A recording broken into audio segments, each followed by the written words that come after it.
So last night we had another successful night here at a local casino. We are at Elk Valley Casino and Resort Place, and they let us crash for the night.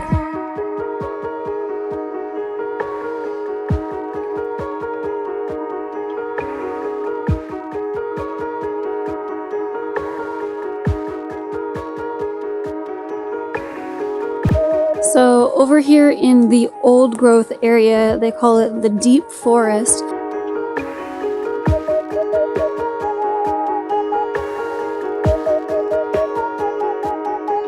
Well, another day, another dollar, another Beachfront view. beachfront view.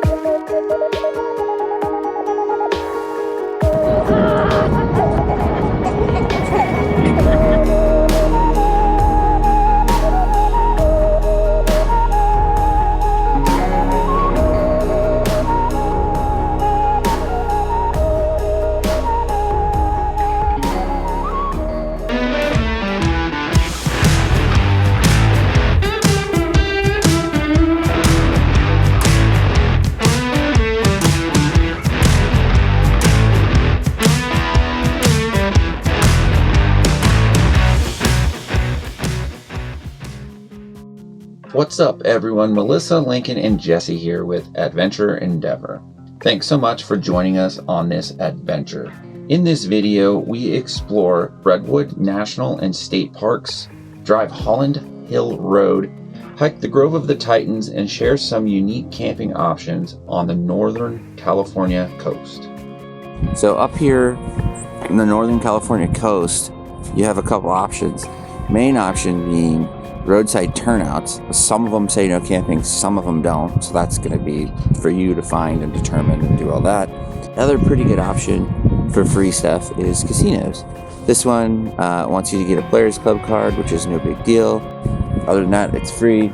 You can tell it's a parking lot. A lot of the Walmarts in Northern California and Oregon are no longer offering camping. So if you're trying to stay for free, those are some of your options. It's very difficult to find boondocking up here. Wouldn't really rely on that. We are heading to Redwood State Park today, and we're gonna try and do a hike and a scenic drive. Oh, that's what I was gonna say. Yesterday we went to a really cool beach right down the road. Once we got here, perk of the Jeep, we just parked here with the truck and trailer, and then we hopped into the Jeep and went over to the beach, saw a bunch of elk. Nice little evening. All right, so we made it to the Hiochi Visitor Center, and our game plan for the day is to do Holland Hill Road.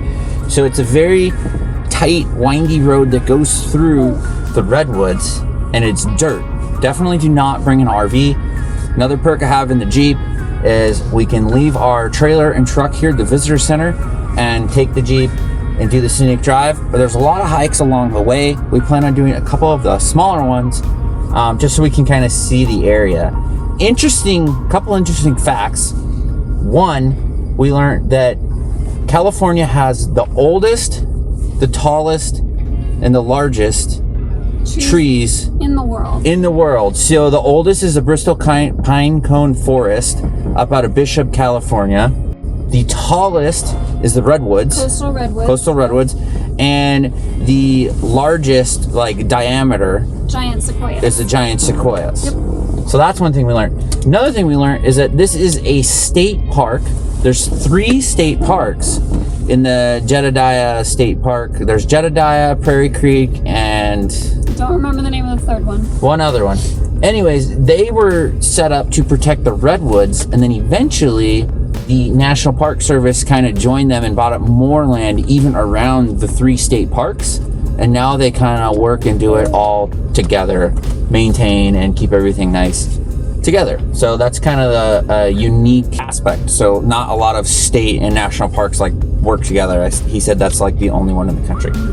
Del Norte Coast Redwoods State Park is the other state park. Del Norte, Prairie Creek, and Jedediah. The first little hike that we're doing is Mill Creek Trail to Grove of the Titans from the Mill Creek Trailhead. So they do have restrooms here. and out to it's 1.8 miles out and back the Titan Trail, right? Titan. I don't know. I just saw a sign that said 3.1 Oh, out and back. I guess that's probably if you do the entire thing, because the entire trail zigzags a little bit along the road and the river. This is a really easy trail, really good family-friendly one to do, because it's relatively flat, and as you can see, it's almost like a paved trail. I don't think it's actually paved. Actually, it might be. I don't know. It's hard to tell.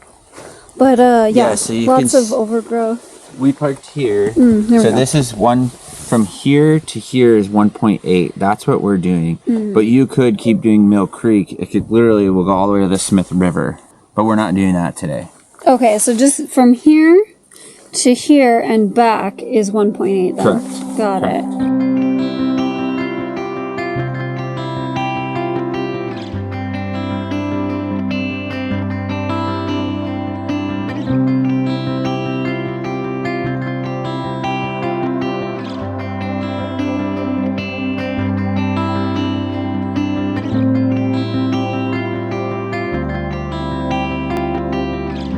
The intensity of this trail does get kicked up a little bit when you get a little further in. I would still say that it's moderate. Definitely not the easiest trail in this park, but totally doable for most people. It's relatively wide and flat the entire way, but there are a couple of sections with some hills, so just keep that in mind. Might get your heart rate up a little bit, but the hills are not that big or that steep. Don't let your kids slow you down, because this dude is sleeping in the backpack. He's totally fine. He likes it out here. It's awesome. And B, if you haven't checked out Western Rise pants, guys, I wear them as daily pants. I hike in them, everything. They're stretchy, they're lightweight. They're seriously pretty rad. We'll link them in the description. Let us know what you think of them. Am I good? Hang on, Lincoln. Go ahead, Lincoln. I can't go any lower. So cool. Wow. This trail's epic. Oopsies. Go ahead, dude.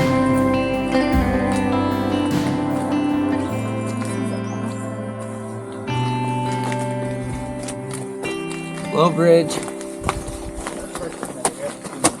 Oh.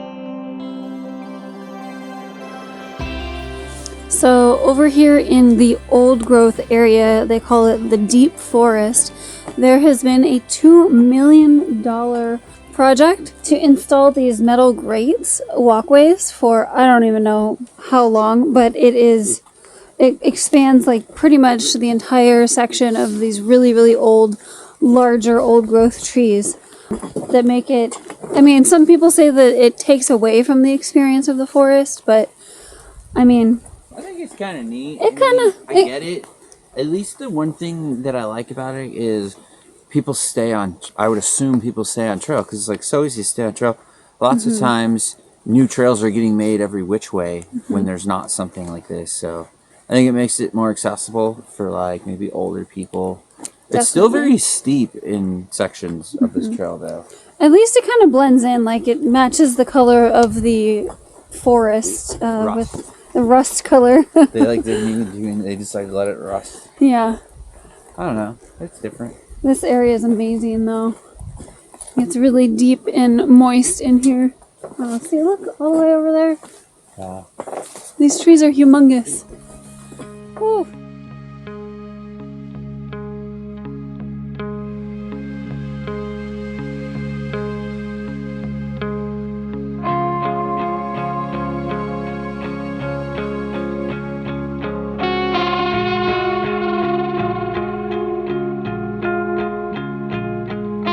Later that day, we decided to make the drive to Ashland, Oregon, where we stayed at another Harvest Host location. Harvest Hosts are an excellent way to camp overnight, and at $100 a year, it's typically on the cheaper side. You get to have a great experience at the location while supporting small business at the same time. We stayed at 2 separate wineries. One had a catered meal that we attended, and we got a charcuterie board at the other.